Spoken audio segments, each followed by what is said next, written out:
The arrival. The transport ship descended through the clouds of Station Prime, humanity's first diplomatic outpost in the Galactic Assembly.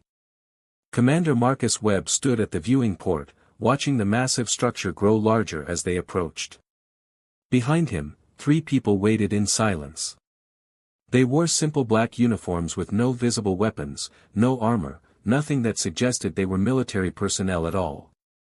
Lieutenant Amara Jones checked her tablet one final time before tucking it away. She was a small woman with sharp eyes that missed nothing.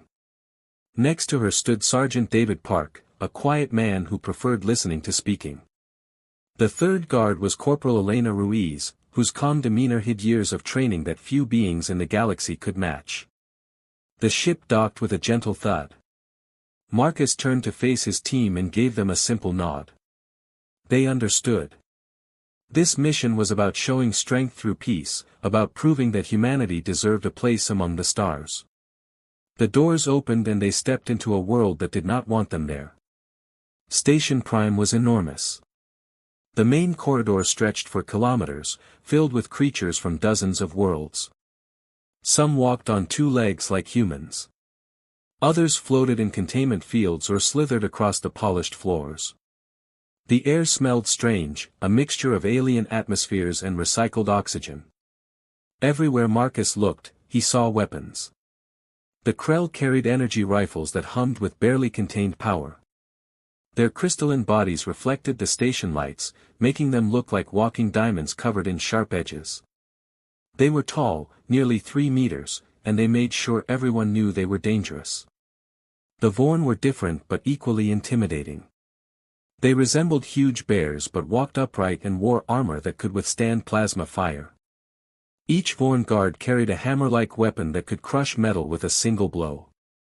They grunted as the humans passed, their small eyes watching with obvious contempt. Then there were the Sylph. These serpentine beings moved like liquid shadows. They carried no visible weapons because they did not need them. Their bodies produced toxins that could kill most species in seconds. A single bite, a scratch from their claws, and death would follow quickly. They hissed softly as the human delegation walked by. Marcus noticed how every species stared at them. Some pointed. Others whispered to their companions. A few laughed openly. The message was clear. Humans were weak. Humans were foolish. Humans had no place here. Ambassador First Gen of the Krell approached them in the arrival hall.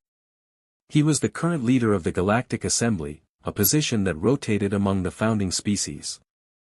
His crystalline face showed no expression, but his voice carried clear disdain. Commander Webb, Gen said, his words translated instantly by the station systems. Welcome to Station Prime. I see you have brought your security team. Marcus stopped and met the ambassador's gaze without hesitation. Ambassador Gen, thank you for receiving us. Yes, these are my guards. Gen's form flickered with what might have been amusement. Guards without weapons. How very human. Tell me, Commander, do you not understand the dangers that exist in the galaxy? Or are your people simply naive? We understand danger very well, Marcus replied calmly. We have faced it on our own world for thousands of years. We simply choose different methods of addressing it. Different methods, Gen repeated. How interesting. Perhaps you will explain these methods when we discuss your petition tomorrow. Our petition is simple, Marcus said. Humanity requests protection under Galactic Assembly law for our colonies in the Outer Rim. Pirates have attacked 3 settlements in the past month. We need the Assembly's help. Gen's crystal body seemed to brighten. Protection requires strength, Commander. The Assembly protects those who can contribute to galactic security. What can humanity offer? You have no fleet worth mentioning.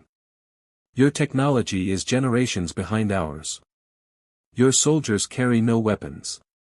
He gestured at the human guards. These 3 are your protection. Against the dangers of the galaxy. Lieutenant Jones stepped forward slightly. Her movement was subtle but deliberate. We are sufficient, she said quietly. Jeanne looked down at her. He was more than twice her height. Sufficient? Child, I have warriors who could tear through your entire species without effort. You stand here defenseless and claim to be sufficient. Jones did not respond. She simply held his gaze. Something in her eyes made Jeanne uncomfortable, though he could not explain why. She looked small and fragile, but there was something else there. Something patient. Something waiting. We will speak more tomorrow, Jeanne said finally. The assembly will hear your petition and render judgment. I suggest you prepare yourselves for disappointment. He turned and walked away, his guards following in formation. When the Krell delegation was gone, Marcus exhaled slowly. Well, that was welcoming. Park spoke for the first time since landing. Sir, they are planning something. The way they positioned their guards, the questions Jeanne asked, this is not just about our petition. I know, Marcus said. They think we are weak. They think they can do whatever they want. Ruiz checked the corridor around them. Should we request additional support from Earth? More personnel?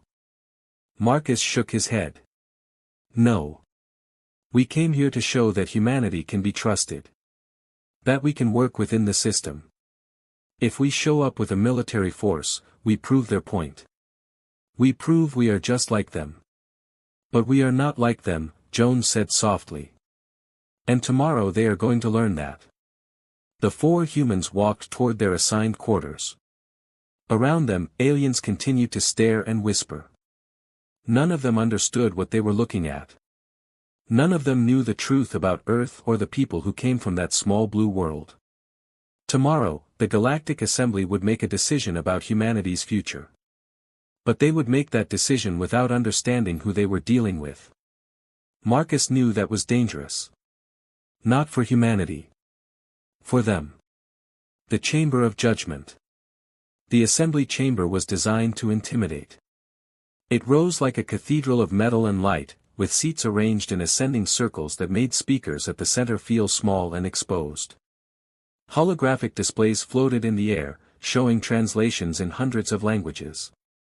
The ceiling was transparent, revealing the stars beyond, a reminder that the galaxy was vast and individual species were insignificant. Marcus Webb walked to the center platform with his 3 guards following behind. Every seat in the chamber was filled.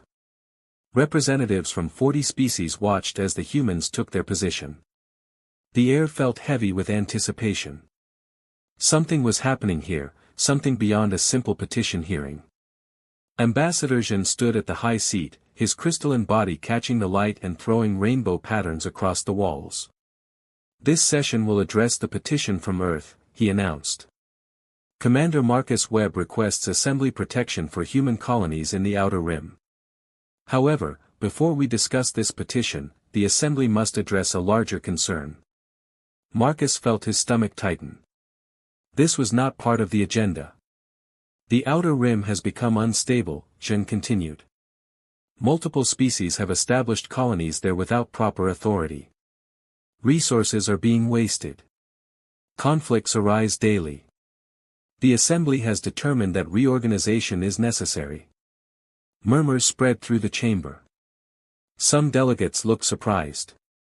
Others nodded in agreement. A few smiled as if they had been expecting this. Therefore, Jean said, the assembly has decided that all human colonies in the Outer Rim will be dissolved. Your people have 30 standard days to evacuate. After that time, those territories will be redistributed among established assembly members who possess the strength to maintain order. The chamber erupted in conversation. Some species shouted approval. Others argued against the decision. But Marcus noticed that the most powerful species, the Krell, the Vorn, the Sylph, all remained silent. They had known this was coming. This had been planned. Marcus raised his hand. The chamber fell silent. Ambassador Jean, are you saying the assembly intends to take our colonies by force? We are saying that humanity lacks the capability to defend its claims, Jean replied. The strong must maintain order in the galaxy. Your people have proven unable to protect themselves. This is not an insult. It is simply reality. Those colonies are home to 2 million people, Marcus said. His voice remained steady, but everyone could hear the steel beneath it.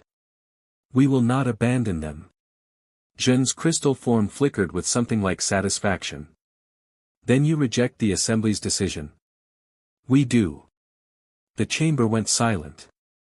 Rejecting an Assembly decision was unheard of. It was considered an act of rebellion. Commander Webb, Zhen said slowly, you seem to misunderstand your situation.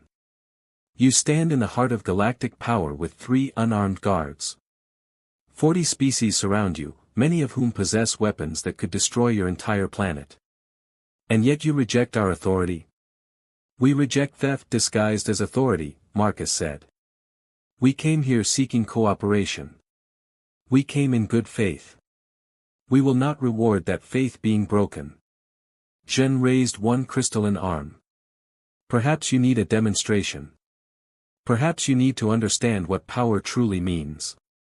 What happened next was clearly coordinated. A Vorn warrior stood from his seat and drew his hammer. The weapon activated with a deep hum that rattled teeth. He stepped toward the human delegation, his movement aggressive and threatening. At the same time, a sylph released a warning hiss and began to slide down from the upper seats. Its scales reflected the chamber lights as poison dripped from its fangs. 2 Krell guards activated their energy rifles. The weapons charged with a high-pitched whine. They aimed at the center platform, at the humans who stood there. This was not a debate. This was a threat. The Assembly was showing humanity its place. Accept our terms or face consequences. The galaxy expected the humans to panic. To run. To beg for mercy. Instead, everything changed. Lieutenant Jones moved first. She did not move backward or sideways. She moved forward, directly toward the approaching Vorn warrior. Her stance shifted in a way that looked wrong, too low, too balanced, too ready. The Vorn swung his hammer. It was a killing blow that could crush stone. Jones was not there when it landed. She had slipped inside his reach, too close for the weapon to be effective. Her hands moved in a pattern too fast to follow clearly. She struck points on the Vorn's arm, his shoulder, his neck. Places that should not have mattered against someone wearing armor. The Vorn's eyes went wide. His hammer fell from suddenly nerveless fingers. His legs buckled. Jones stepped aside and the massive warrior crashed to the floor, gasping for air that would not come. Whatever she had done had shut down his nervous system. He was not dead, but he was completely helpless. The sylph reached the platform and lunged at Marcus. Its fangs extended, dripping with toxin. Sergeant Park moved between them. He caught the sylph's head with both hands, his fingers finding specific pressure points beneath the scales. The serpent thrashed and tried to bite, but Park held firm. He twisted sharply and something cracked. The sylph went limp. The Krell guards fired their weapons. Energy bolts screamed across the chamber toward Corporal Ruiz. She was already moving. Her body seemed to flow like water, bending and shifting in ways that should not have been possible. The bolts passed through empty space where she had been standing a fraction of a second before. Ruiz closed the distance to the guards in 3 running steps. She struck one guard's weapon, her hand moving with such precision that the rifle's power cell cracked and the weapon died. Her other hand found the second guard's throat. She applied pressure and the Krell collapsed. The entire attack had lasted less than 8 seconds. 3 of the galaxy's most dangerous warriors lay defeated. Not one human guard had drawn a weapon. They had not needed to. They stood ready for more, their breathing steady, their eyes alert. The assembly chamber had gone completely silent. Every being present stared at the humans in shock. This was impossible. Humans were weak. Everyone knew that. And yet the evidence lay before them, 3 elite warriors defeated by creatures who carried nothing but their own bodies. Ambassador Zhen's crystal form flickered rapidly. "This session is adjourned," he said quickly. "We will reconvene when order has been restored." Marcus remained on the central platform. "Ambassador Zhen, I recommend the Assembly reconsider its decision regarding our colonies. Humanity came here seeking peace. We still seek it. But we will not be threatened and we will not abandon our people." Zhen did not respond. He left the chamber quickly, his remaining guards following. Around the room, other delegates began to leave as well. Some moved slowly, still trying to process what they had witnessed. Others rushed toward the exits, suddenly aware that they had underestimated these newcomers badly. Lieutenant Jones helped the Vorn warrior sit up. He was breathing normally now, but confusion filled his eyes. "What did you do to me?" he asked. "Pressure points," Jones replied simply. "Your nervous system has specific vulnerabilities. I temporarily disabled them. You will recover fully in a few minutes." The warrior looked at her with something like fear. "How did you know where to strike?" Jones smiled. It was not a cruel smile, but it was not entirely kind either. "We studied. Humans are very good at studying things that might hurt us.